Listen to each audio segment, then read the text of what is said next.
گرامی وقار آپ کو سرکار بغداد رضی اللہ تعالیٰ عنہ کی تحریک میں بتاؤں، ترکی سے نکلنے والی خلافت عثمانیہ غوث اعظم کی پیدا کی ہوئی تحریک تھی۔ اتنا ہی نہیں، آپ کے آخری زمانے میں سرکار خواجہ غریب نواز معین الدین چشتی رضی اللہ تعالیٰ عنہ کی ملاقات بغداد میں ہوئی تھی۔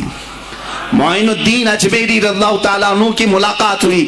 تاریخ دان نے لکھا، آج میں نے پہلی مرتبہ اس کو پڑھا اور آپ کے سامنے پہلی بار بتا رہا ہوں، سرکار بغداد اور حضرت خواجہ غریب نواز کی ملاقات کے بارے میں بہت سارے باتیں چلتی ہیں کتابوں میں بھی، میں نے اپنے مرشد سے بھی پوچھا تھا۔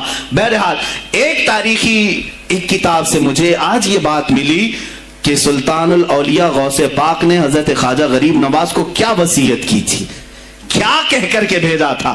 ان کے پاس غوث پاک نے، غریب نواز نے بہت ساری انعامات، اوراد، وظائف، طرق، اجازات سب حاصل کیے، لیکن ہندوستان جب آئے کیا کیا انہوں نے، یہ بھی بتایا گیا کہ غوث پاک کی یہ تحریک تھی۔ کیا؟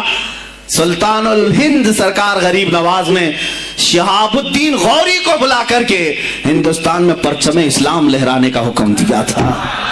یہ تحریک بھی سرکار غریب نواز نے لائی تھی بغداد کے ولی کامل سے۔ تم کیا سمجھتے ہو یہ اولیاء خالی مسلح لے کر کے گھومتے تھے؟ یا اولیاء اکرام صرف گدی نشین تھے؟ نہیں میرے عزیزو، یہ حکومت وقت کو آنکھ میں آنکھیں ڈال کر بات کرتے تھے اور پھر نظام مصطفیٰ کی بات للکار کر کے کرتے تھے۔ آج کے زمانے میں کچھ لوگوں نے اولیاء کو ایسا پیش کیا ہے جیسے وہ درویش بس جنگل میں رہتے تھے اور کچھ نہیں۔ نہیں میرے عزیزو، وہ اللہ کے شیر تھے، اللہ کے شیر تھے۔ اسی لیے تو اقبال نے کہا ہے، اللہ کے شیروں کو آتی نہیں ربائی۔ وہ کبھی لومڑی پن کا انہوں نے اپنے آپ میں اظہار ہی نہیں کیا کہ نہیں یہ بھی چلے گا وہ بھی چلے گا، کبھی نہیں۔ وہ گرجتے تھے اپنے تخت پر، اپنی خانقاہوں پر۔ دیکھیں خلیفہ مستنجد باللہ، ابو المظفر اس کو کہتے ہیں، بغداد کا وہ خلیفہ، عباسی خلیفہ، بڑا طاقتور، اور اسی کے زمانے میں غوث پاک ہیں۔ ایک فارس سے آنے والے اجمی عبد القادر، شیخ عبد القادر، جب بغداد کی جامع مسجد میں بیان کر رہے ہوں، در و دیوار ہل رہے ہیں۔ وہ اپنے خلافت کے دربار میں بیٹھا ہے خلیفہ، اچانک بہت زور کی آواز آئی، پورے محل میں گونج گئی۔ پوچھا یہ آواز کیسی بغداد میں؟ لوگوں نے معلوم کر کے بتایا کہ شیخ عبد القادر جیلانی نے چھینک ماری، ان کے مریدوں نے صرف جواب دیا ہے۔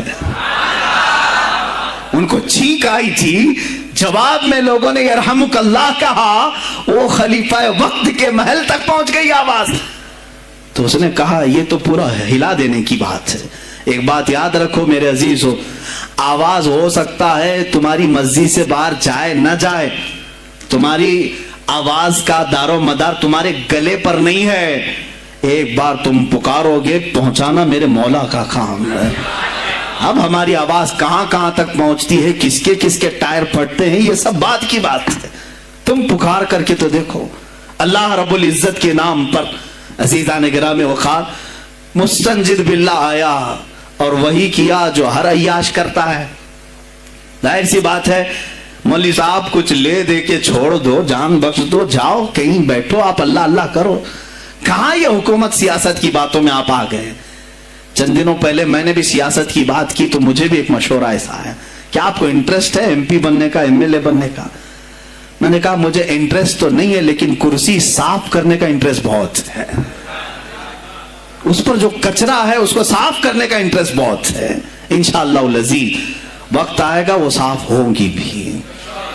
عزیزان گرامی، مستنجد باللہ 10 اشرفیوں کی تھیلیاں لے کر سونے کی غوث پاک کے دربار میں آئے۔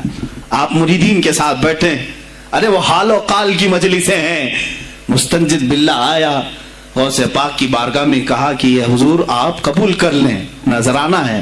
آپ نے کہا تو رکھ لے اپنا نذرانہ، تو اپنے پاس رکھ لے۔ کہا کہ ہدیہ قبول کرنا سنت ہے، آپ سنت کے خلاف کرتے ہیں۔ غوث پاک نے کہا اللہ ایک تھیلی لیا اور اپنے بغل میں دبا کر کے اس کو نچوڑنا شروع کیا تو اس سے خون ٹپکنا لگا۔ خون اتنا ٹپکنے لگا تو حاضرین مجلس دم بخود رہ گئے۔ خلیفہ مستنجد باللہ بھی دیکھ رہا تھا۔